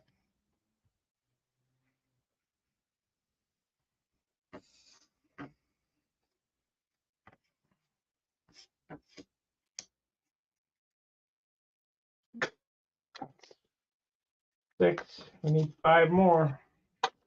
We'll just cut up this whole thing here.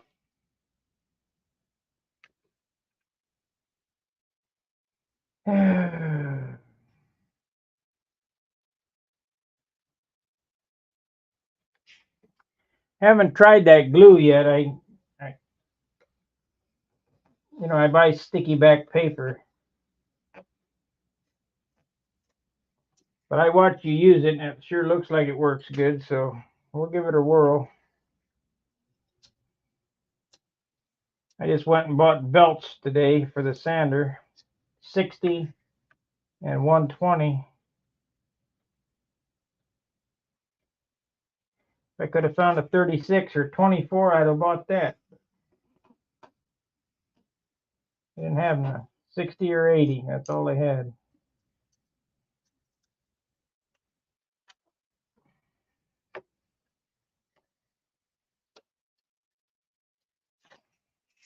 Get up there.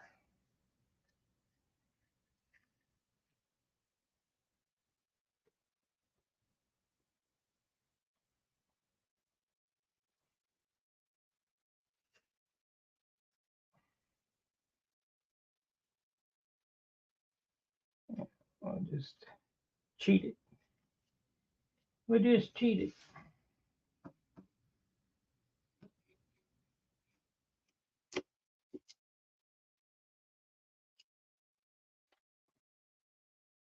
I don't know. I don't know what Craft 2100 is.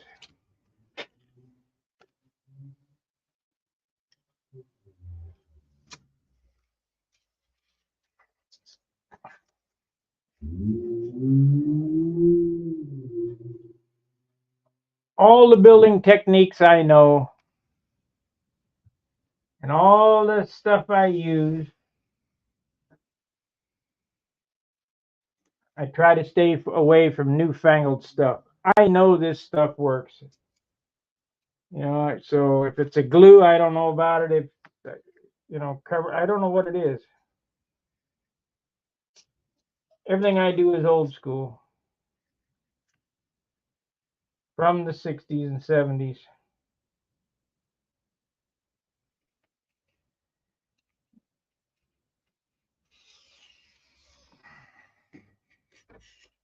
As a mechanic, you know, if it ain't broke, don't fix it. You don't need to fix it. Don't need to be working on it.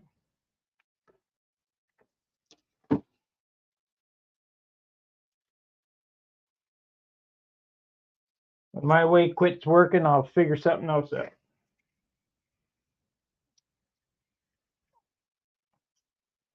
That's why I'm having a hard time with water-based paint.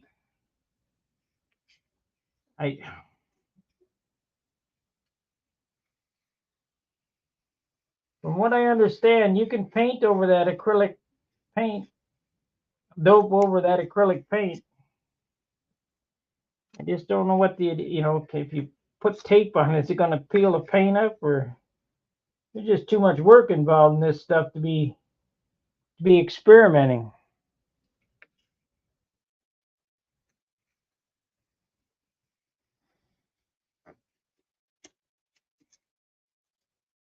I know everything I do works, so I'm not opposed to experimenting, as you saw me and John experiment with this, that, and the other, but I want to know the results before. It's like that gallon of primer I got in the garage. It weighs 16 or 18 pounds a gallon. Can I mix it with xylene? Can I mix it with toluene? Can I put in acetone? I don't know. So I'll get around to testing it eventually, and if it goes bad, well, it's only $40 I wasted or whatever. But I didn't tear up an airplane figuring it out. I think I'm going to get off of here at the 2-hour mark, 8 minutes. Oh, it's a Japanese ARC profile. I know nothing about it.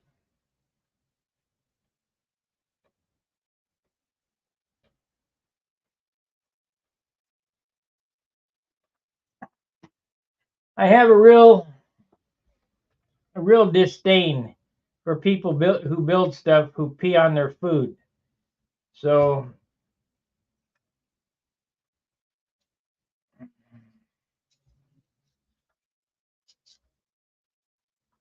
we got 5, 6, 7, 8, 9, 10. There's a dozen. 11, 12.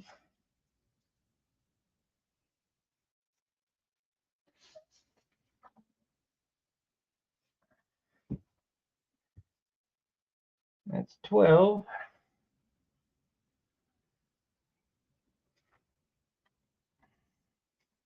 13, 14, 15, 16. That should be enough for this side. 1, 2, 3, 4, 5, 6, 7, 8, 9, 10, 12, 13, 14, 15, 16. Yep, enough for that side. So this, I should have 1 left over. We got 2.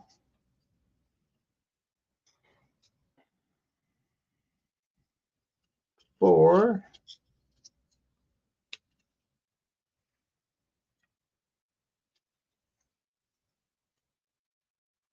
6, 7.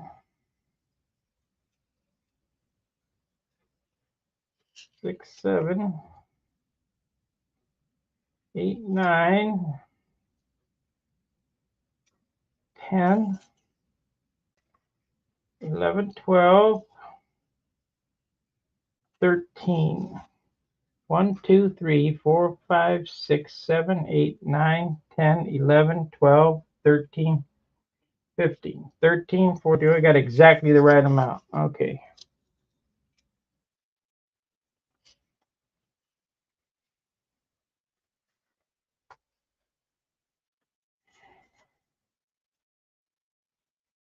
Now build a VIPER and kick everybody's ass over there.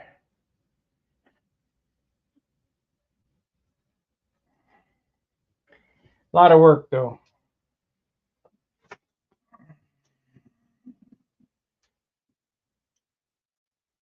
All right, I'm going to take a break. I'll be off till 8 o'clock. I'm going to go ahead and work on these ribs, but it's all the same stuff. I'm just setting the ribs in. I want to listen to something. I've been on here now 5 hours, no, 6 hours today at 2 different times. So we'll get about 8 hours in today, but I want to take a break so I can listen to some news or something. 2 a.m. Well, okay. Go to bed. Time for bed.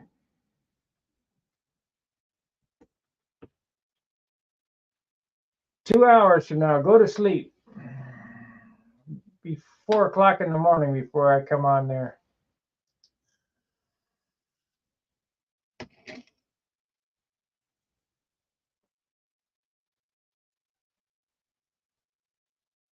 Midnight there, huh, Nelson? Well, it'll be 2 o'clock in the morning. Go to bed. I'll be on tomorrow too. I mean, it's Sunday, but it's really not far now.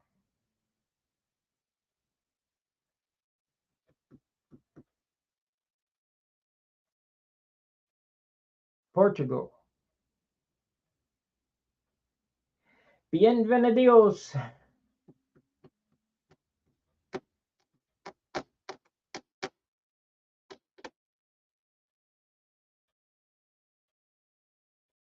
All right, Frank, we'll see you later. We need to do another collaboration. That way I can give you a few pointers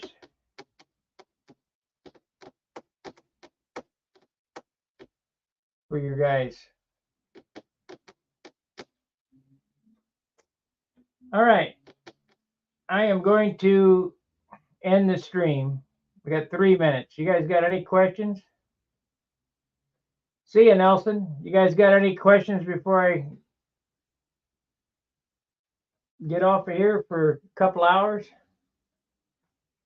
Got to eat dinner, and that way I can listen to some music or whatever while I work on this.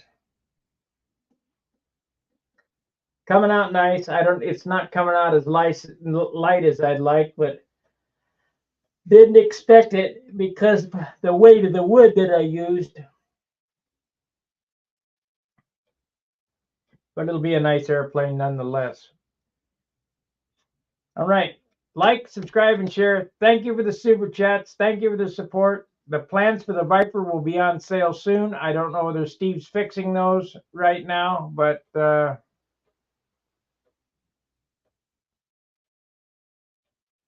plans will be available soon for the Viper. I mean, I got 2 sets. They're just not quite perfect, but they do look pretty damn good. All right. We'll see you after a bit. Fair winds, tight lines. See ya.